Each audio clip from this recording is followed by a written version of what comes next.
It's Pokemon Day, gamers, and while we're expecting a bunch of official updates from Pokemon Pocket about our new card pack and other things today, we have the same leaker who leaked a bunch of cards accurately before the Space Time Smackdown, providing us with a huge range of cards. Obviously, small asterisk, this might not be accurate, but they batted 100% last time, so I'm going to do a review today, assuming all these cards are coming to Pokemon Pocket as is. Let's go ahead and dive on into talking about Arceus, a bunch of supporting cards for it, and all the other EXs in our next card pack. Arceus EX is a 140 HP colorless basic with the ultimate force attack, 3 colorless energy. This deals 70 plus 20 additional for each Pokemon on your bench. It has the ability Fabled Luster. This is not impacted by special conditions, so things like confusion, sleep, paralysis, and poison are not going to hit it. Relevant things to think about with this card: it's all colorless attacks, so this means acceleration from cards like Manaphy and Dialga can help it attack faster. I think Manaphy in particular is a really interesting card to think about when building decks because the ultimate force attack wants you to have a nice full bench of Pokemon, and Manaphy's deck building also encourages us to do a similar design so we can have lots of cards for it to put extra energies on. The retreat cost of 2 is noteworthy because it means you generally want to play this in a deck with Leaf, because a 3 energy attack means it's not going to want to be your lead Pokemon. Getting up to 130 points of damage, especially on a basic Pokemon, is not something we've seen before, but this is the potential to be a very relevant breakpoint if the metagame stays similar to what it is right now. In particular, 140 HP Pokemon like Darkrai, Magnezone, and Weavile are really popular, so pairing Arceus with a full bench and a copy of Giovanni means you could one-shot a lot of these so long as they're not wearing a cape. Arceus's review can't just be self-contained though. We had a whole slew of Pokemon leaked that all have abilities that make them more powerful if you have an Arceus or an Arceus EX in play. We don't know what Arceus himself is yet, but the EX looks pretty solid. The first of these is Carnivine, 80 HP grass basic that Vine Whips for 20 for just 1 energy, but this increases to 50 damage if you have that Arceus EX in play. Dealing 50 for 1 is incredibly potent, as we've seen on Skarmory, so I expect this to easily be a metagame staple. Tyranitar is a stage 2 fighting Pokemon with 160 HP. Its Land Crush for 4 energy deals 130 and gets plus 30 if you have an Arceus in play. I'd have to see how the metagame shapes up, but I'd be pretty surprised if this card with its energy costs is relevant. 160 is a lot of damage, but stage 2s are inconsistent, and 4 energy is an absolutely massive amount. I feel like in order for this card to be relevant, we would likely need some way to consistently accelerate extra energy onto it. Heatran is a 110 HP basic that says if you have an Arceus EX in play, this card has no retreat cost, which is impressive because it has a 3 energy retreat cost. And then the Raging Mad Strike does 40 damage for 2 energy, but it also does plus 40 if you have damage on this card.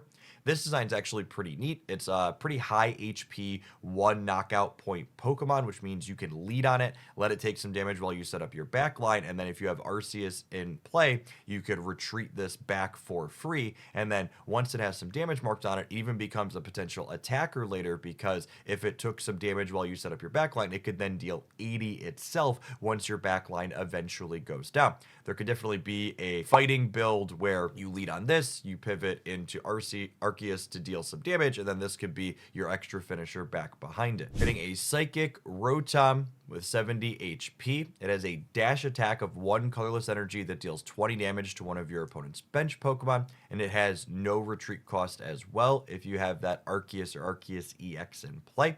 I think there's definitely metagames where this card will see play with or without Arceus. Having a way to kind of Hitmonlee your opponent's bench Pokemon is relevant in a lot of spots, especially in a post-Cyrus world.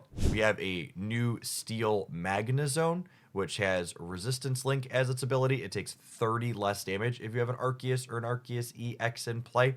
Its Power Beam deals 80 damage, but notably requires 2 Metal Energy and a colorless.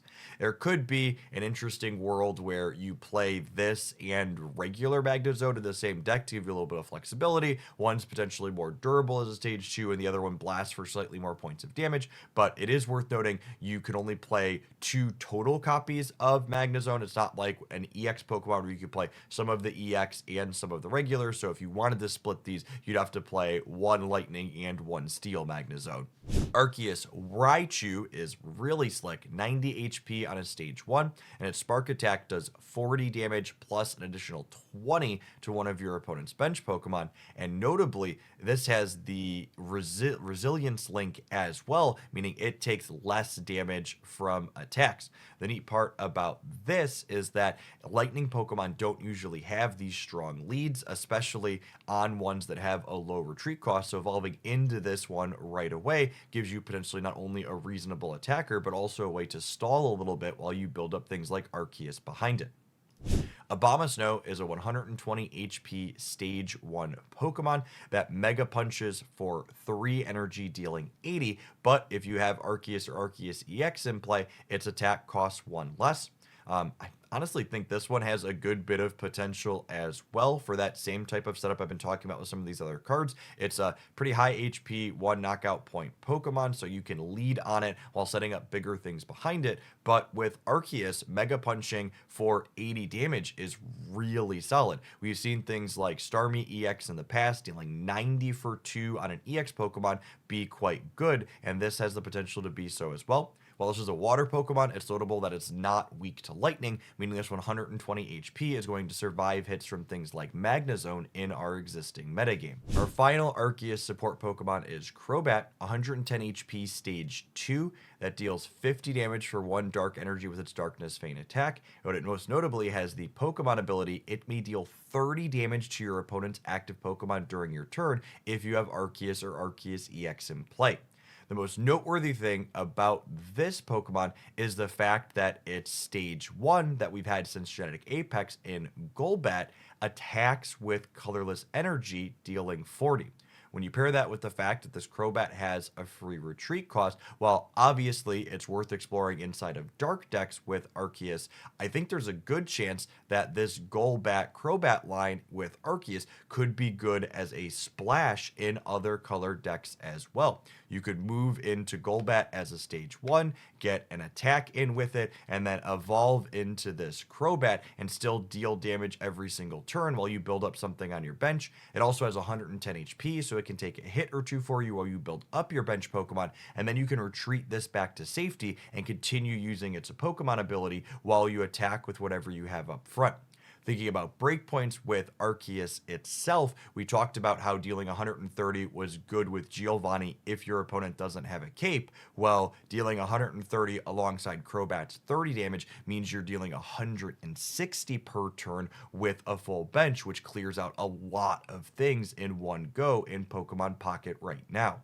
Next up, we have Leafeon EX, a 140 HP stage 1, whose Forest Breath ability seems incredibly powerful. Once during your turn while it's in your active spot, you may take an energy from your energy zone and attach it to one of your grass Pokemon. Its Solar Beam ability only deals 70 damage for 3 energy, but most notably, only 1 of these energy is required to be grass. 2 uses that jump to mind with this card are, the first and obvious one is this is a way to get extra grass energy onto Celebi every single turn. The second, however, is this being splashable and self-enabling, means any deck with EV in it moving forward will be able to have access to Leafeon as an attacker because you won't need grass energy in your energy zone to crack for 70 with this. The question is, are there other EV decks out there that effectively want to have a 70 damage 2 energy attack, since you'll need to put 2 energy organically onto this and then it'll provide the third for itself once you hit that active location. Glaceon EX is a 140 HP water Pokemon whose freezing wind attack deals 90 for 3 energy. It has the Pokemon ability Snowy Terrain. During checkup, if this Pokemon is in the active spot, it deals 10 damage to your opponent's active Pokemon. This means it effectively deals 100 points of damage per turn, and it can start marking some amount of damage on your opponent's Pokemon, even while you're building up to it organically. This means you can get some chip shots in if you need to lead on Eevee and evolve into this early. While 90 damage for 3 energy on the surface level isn't amazing, it's worth noting that this being a water Pokemon means that both Misty and Manaphy are going to be able to accelerate into it. Past this, I think the flexibility of being able to play this card with other water-based evolutions that have been playable in the past has a lot of potential. Notably, Mystical Island Vaporeon as well as Spacetime Smackdown Baby Glaceon are both cards that are pretty close to or see some amount of regular competitive play as is.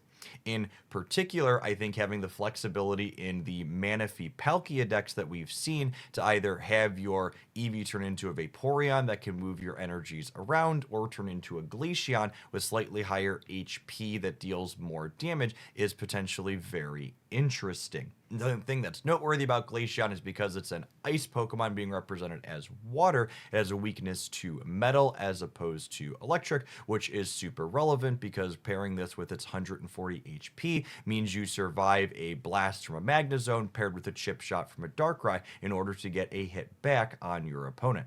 Garchomp EX is a 170 HP stage 2 that has 2 different attacks.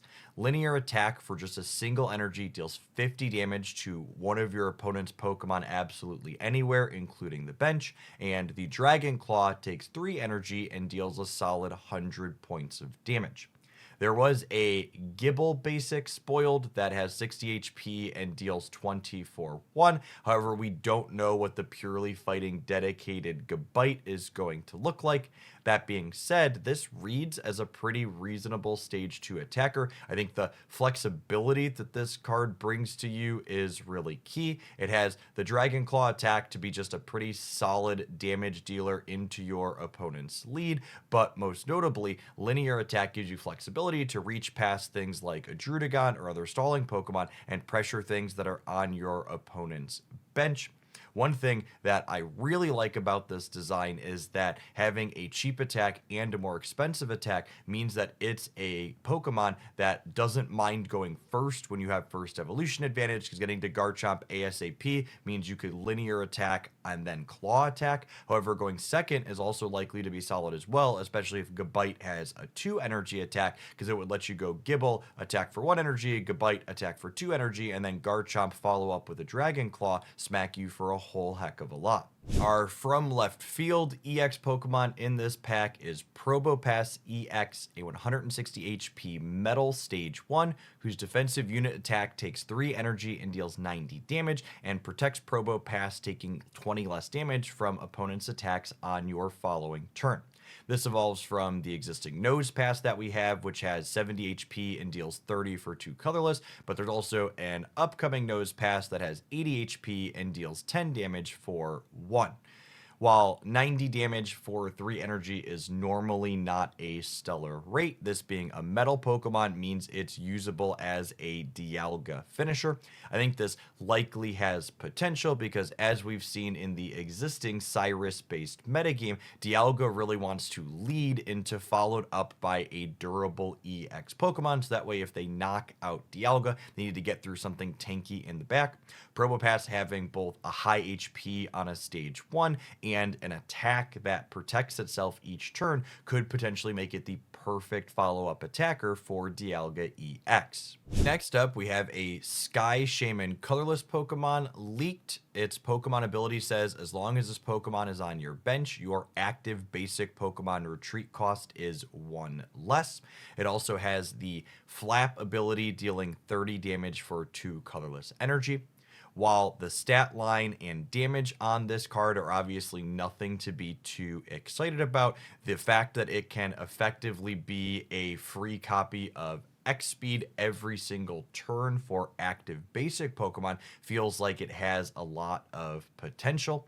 In particular, this card in tandem with X speed itself means that even basic Pokemon like Arceus or Palkia or Dialga that have 2 energy retreat costs will get to retreat completely for free.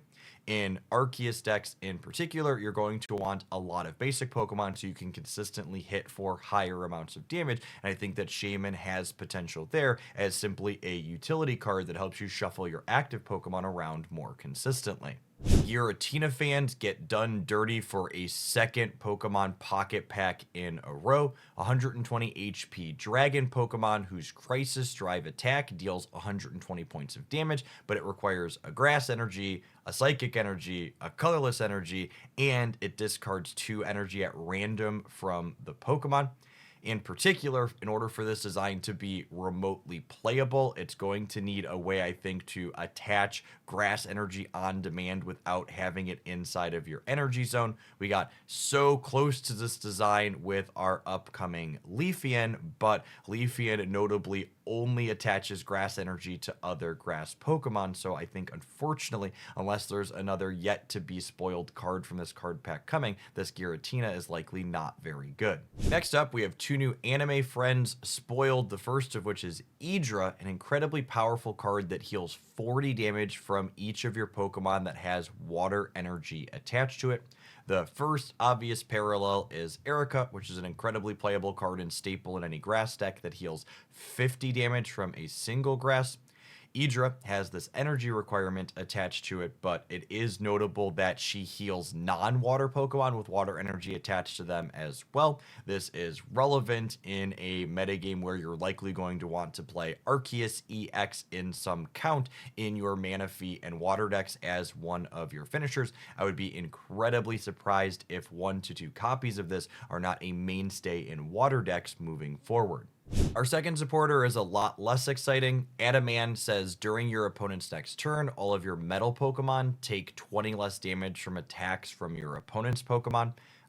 This is obviously a copy of blue that's twice as powerful for a specific type, but unless the metagame shapes up in a very particular way where this is a relevant breakpoint or is protecting all of your bench Pokemon being relevant, I don't see it being playable, much like blue wasn't playable. I would wager, especially in a color type that has access to Skarmory, you'd much rather just play a bunch of copies of Giant Cape as a way to give your cards more sustain. That card's pretty generically good and has far less timing restrictions and doesn't use up your supporter slot like Adaman will. Arceus EX is obviously the face of this booster pack for a reason. Not only is it an iconic Pokemon, but it has an incredible amount of designs that are tied to building your deck around it. It's going to be really interesting to see which of these end up being competitively playable. I also think all 4 of the other EX Pokemon in this pack read like they could be potentially viable. So there's going to be a bunch of new things to explore when this card pack drops. I would love to hear in the comments down below which ones you're most excited to get your hands on. Data mines say that this pack is set to come out tomorrow, Friday, February 28th. Also, if you want to see these cards in action or compete with them yourself, the Hoaglandia Spraggles Open Series events for Pokemon Pocket is going to be returning on March 8th, which is next Saturday, with an awesome prize pool that you're not going to miss. Find out sign up details for that in the video description down below. If you enjoyed my musings on today's topic, I'd implore you to smash that like button. If you happen to be new here, consider subscribing to the channel as well. We're always focused on playing Pokemon Pocket competitively, so if you want that lens to review cards through, someone that's always brewing and building off meta things, this is a great channel to come back to. I appreciate you making it all the way through to the end of the video, and I hope your next pack is an excellent one.